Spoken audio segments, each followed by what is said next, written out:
Hey everyone, Jen here, back with another episode of the What's on the Burger, a Bob's Burger podcast kind of thingy, I guess.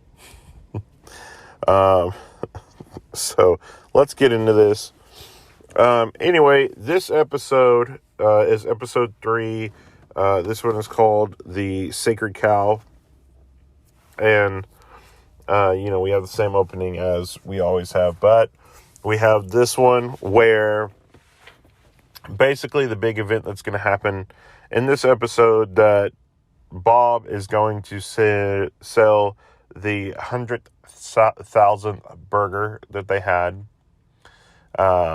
which they thought that it would happen a lot sooner than it did, because Linda pulled out a sheet of paper that, or not a sheet of paper, but a folded up set of paper that is basically the old one from the old copy machines where you had to rip the edges off.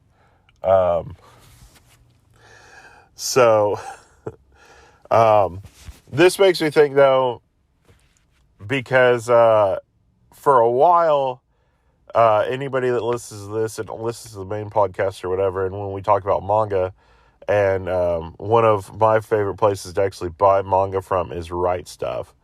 Right Stuff used to, 4 or 5 years ago, print them out on like that weird kind of Scantron-y sheet. Whenever they sent you anything, it wasn't the regular like copiers or anything, or regular receipt paperwork that they put in there like they do now.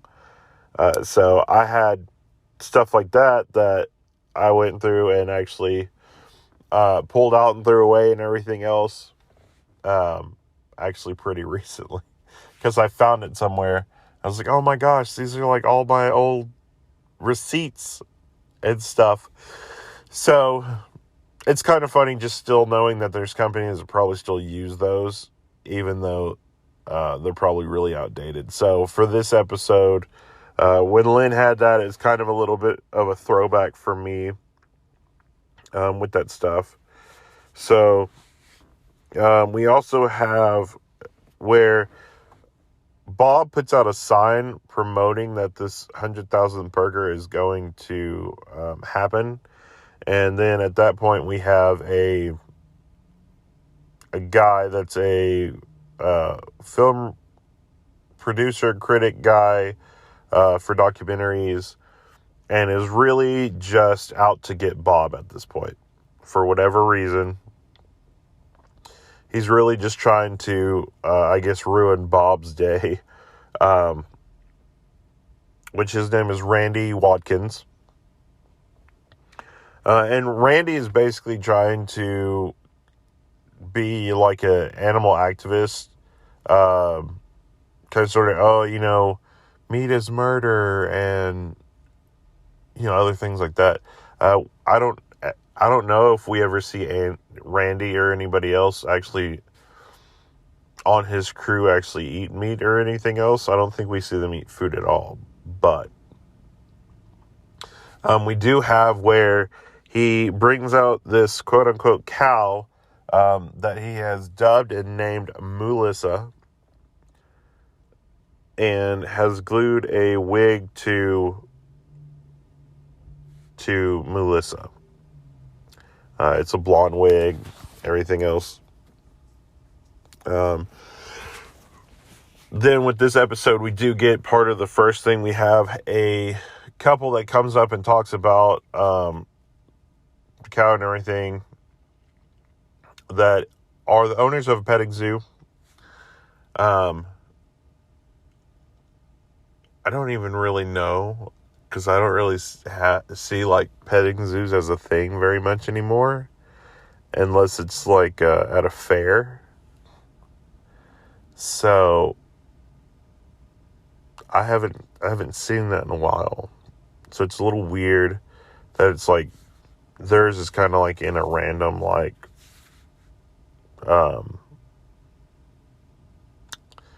random parking lot, kind of, sort of. It's really weird. But anyway, that kind of sets us as who's going to be the villain. It's going to be either Randy or them. But we also see how much of a person that Randy actually is and how much he cares. Because Randy basically leaves Melissa out in the rain. And it's downpour, Bob keeps trying to get Randy to come in or come outside and get him and whatnot. He's renting the building right next door to Bob's. But Bob's trying to get them to, let the cow inside or something like that or whatever. Because, like I said, it's raining. No animals really need to be outside without some kind of a form of covering. Stuff like that. And so Bob gets the idea that, well, if Randy won't do anything about it, I'm just going to handle this. So he ends up getting the cow up the stairs to the house above the restaurant, and the cow is now in their living room. Unsuspectingly, he's talking the cow or whatnot, and Linda comes out, and I think this is probably one of my favorite scenes because it's almost set it perfectly, like where you would know that it was going to happen, basically. The cow's sitting there, and Linda walks in and goes, "Oh no, what is this?" And doesn't want the cow or anything there, and just out of nowhere, and the cow starts peeing and everything on the carpet, and Bob's like, "Oh, it's just a little," and it just keeps going. So I feel like we all have a story with that, being that there's animals and other things that we've all either had in our lives or went over to somebody's house and they've had, where an animal can ruin your day trying to mark its territory, I guess, or has bladder problems. But I always find it funny in this scene because you think, oh, well, it's just going to be a little bit. It's not a lot, and then maybe with like a little dog or something like that, they let it rip, and it's way more than what we thought it was, either way.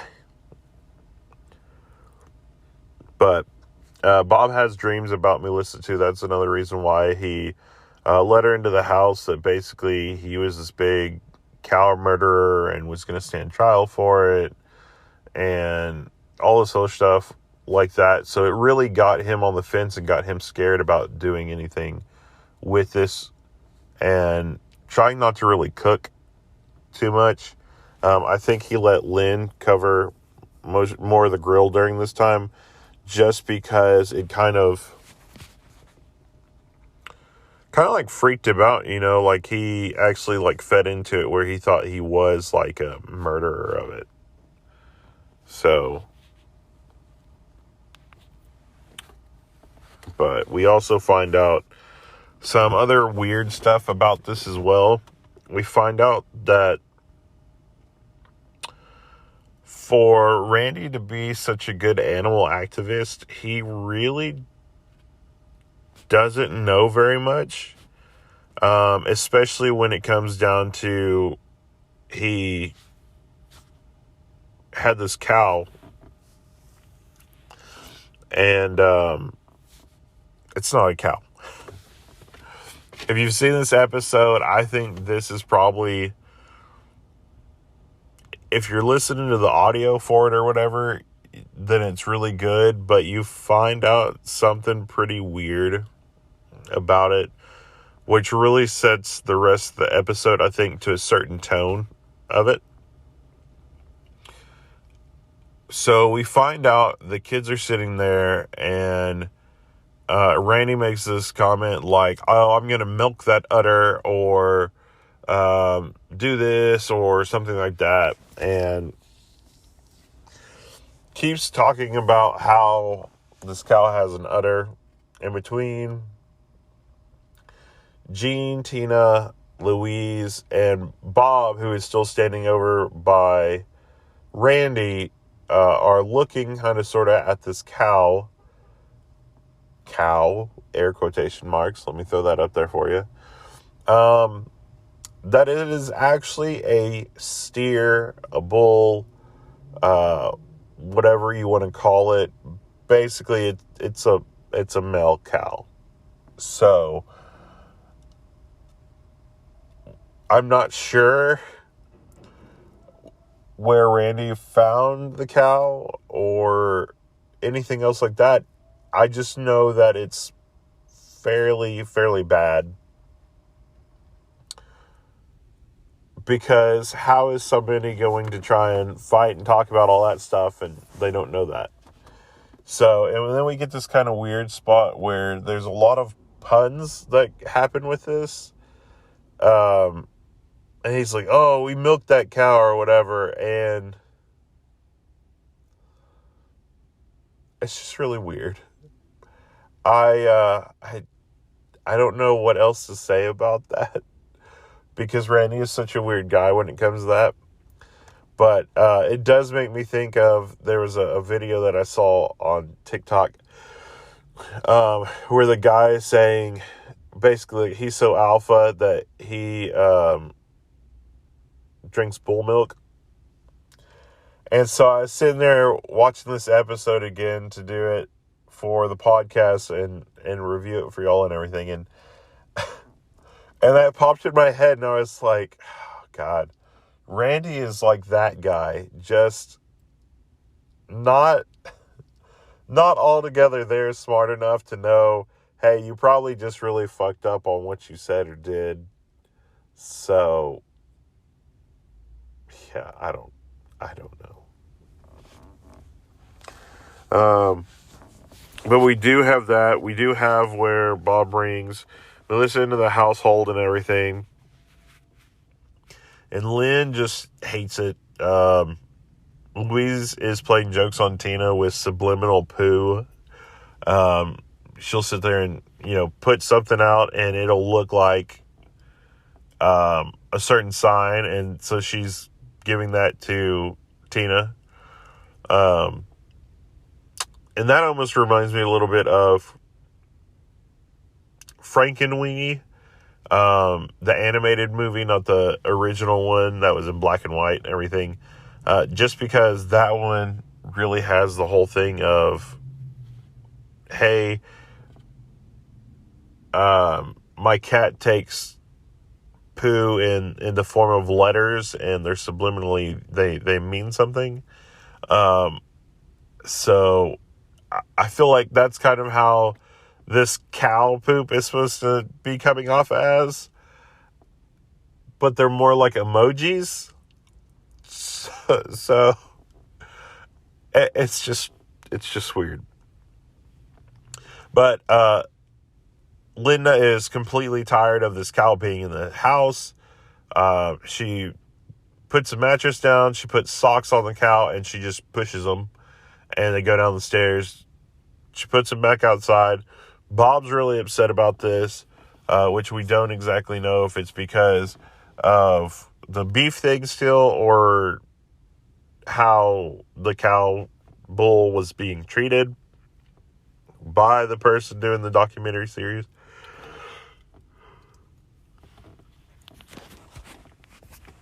So, but then we also have this whole part where everybody wakes up and the cow is just gone. So, we're going to take a small break. We'll be right back.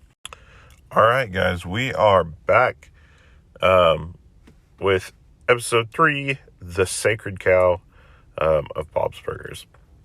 So, when we last left off, basically, Melissa got kidnapped or stolen or whatever. She's just gone. We find out through watching the different stuff or whatever in it from this documentary tapes and everything that it was caught on camera that the people that talked about their petting zoo actually asked questions about how well she was secured, They actually said, oh, well, we could bring a trailer back here at night to get her. They just bring up a lot of stuff that is very questionable. You're like, oh, yeah, that's got to be the person. So they go out they plan an attack between Bob and Randy's group. And they're going to basically go and steal this cow back. They go during the daytime to look at it, and everything that they have is based off of a nursery rhyme, which is just weird because they actually like tied the animals up with different stuff. I'm really confused why they did that, especially with Randy. If he cared about the animals so much, which I guess they don't, which I don't know if Bob would have done something about it or not. But if they cared about the animals and stuff more, then why didn't they try and save the rest of them? So, and I'm not sure out of it how many of these animals were supposedly dead, because we have like a Hickory Dickory Dock one, which is, like the mouse ran up the clock. And so there's like some mice that are tied to strings, which I assume that are probably dead. Because if not hanging from there, you would probably want to be, if you were a live mouse. And they have a pig that I think they tied its arms to like a shopping cart, or its front legs. Just a lot of weird stuff, but it was all nursery rhyme based. So Melissa was supposed to be the cow that jumped over the moon. But we have where I think it's one of my favorite low-key scenes in this one, where they're all in the parking lot and they're crawling over to her pen when it's just this random parking lot. I mean, nothing has to be done about it. And while they're going, Bob's sitting there talking to the kids a little bit. And Louise comes up right beside him and said, "Dad, if you need me, I'm in full attack mode." Gene's wearing a ski mask and says, "Same.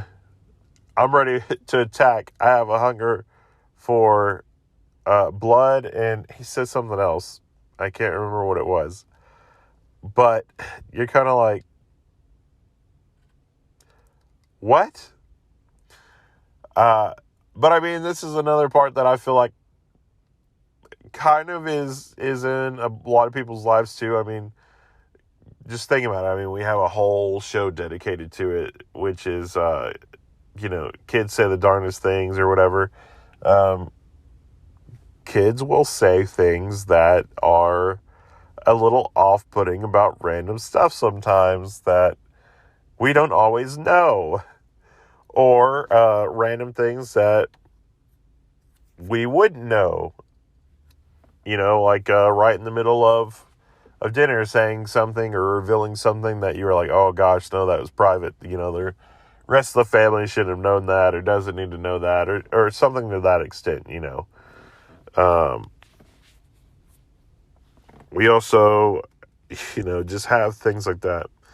But the old lady that stole the cow or whatever comes out, and both of them in this kind of fit of rage after finding Melissa and trying to get her back or whatever, they both start attacking this lady, which is hilarious, because they were so amped up, ready to go anyway.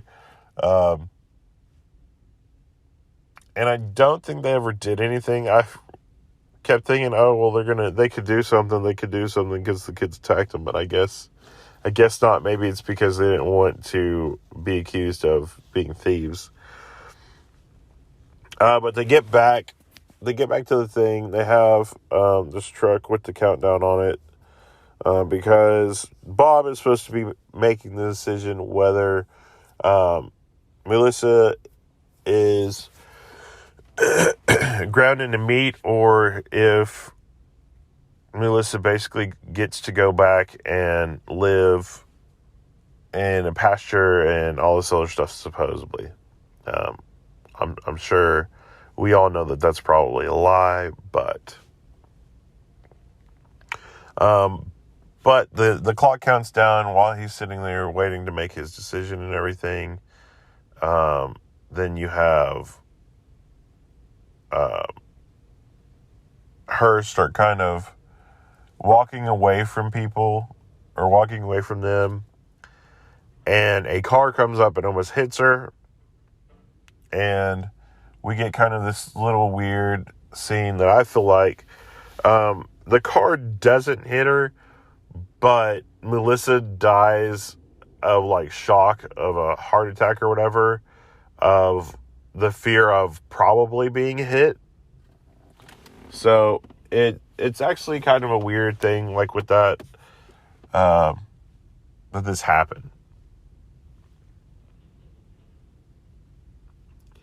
So then we get this kind of like weird scene, like Bob kind of like subliminally like takes that in as well and passes out, and now it kind of almost seems like we're on an episode of the late night show, because Melissa's sitting there and Bob's sitting there and they're both talking, and Bob gets the okay from Melissa that, hey, I want you to use my body to make burgers. So he accepts that, and then they basically make out in this weird ass dream thingy that they have. And Melissa wants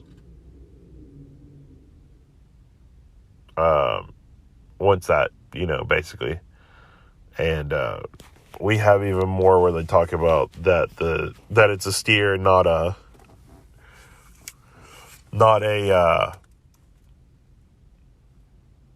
cow, that they're both guys. So, but we do have that part. We have where Bob actually has a picture of Melissa where she, before she basically passed away or whatever.